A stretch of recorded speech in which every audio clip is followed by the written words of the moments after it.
των υπερηλίκων, την εύθυνη συμπαράστασή σας σε κάθε αδικούμενο.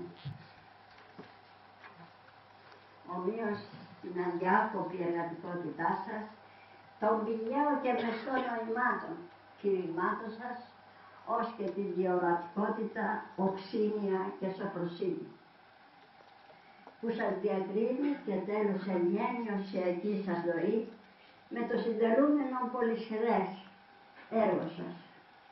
Σας καθιστούν πανάξιον ιεράρχη της Ελλαδικής Ορθοδόξου Εκκλησίας μας.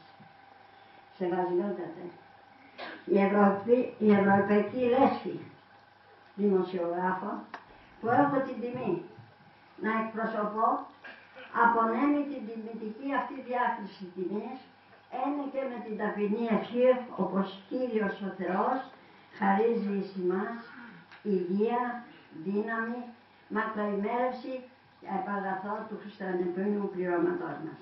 Προς δόξα εν Τριάδη Θεού, Άγιε Δέσποτα, τα έτη σας πολλά.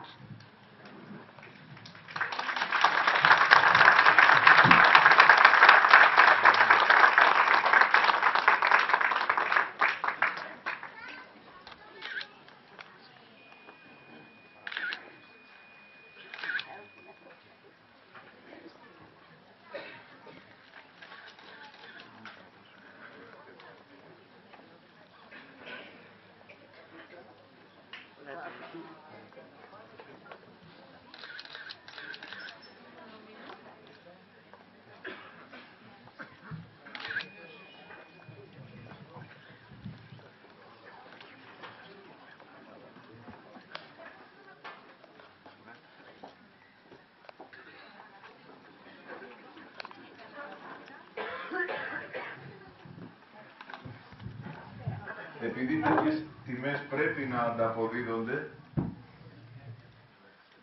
η Ιερά ημών Σύνοδος Διαχειρών του Μακαριωτάτου Αγίου Προέδρου της θα απονείμει την μεγίστη διάκριση της Ιεράς ημών Συνόδου, το έπαθλον τιμής εις την κυρία Ελένη Χατζιανδρέου και μαζί μία αναμνηστική πλακέτα η οποία γράφει τα εξής.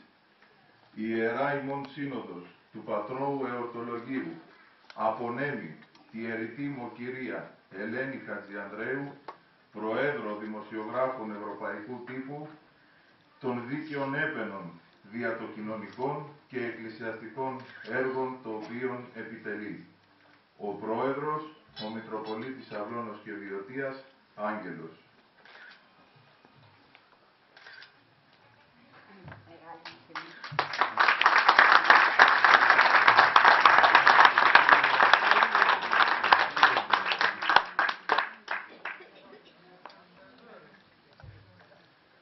Οι εκλεκτοί άνθρωποι διακρίνονται δια το ότι έχουν εκλεκτούς συνεργάτες.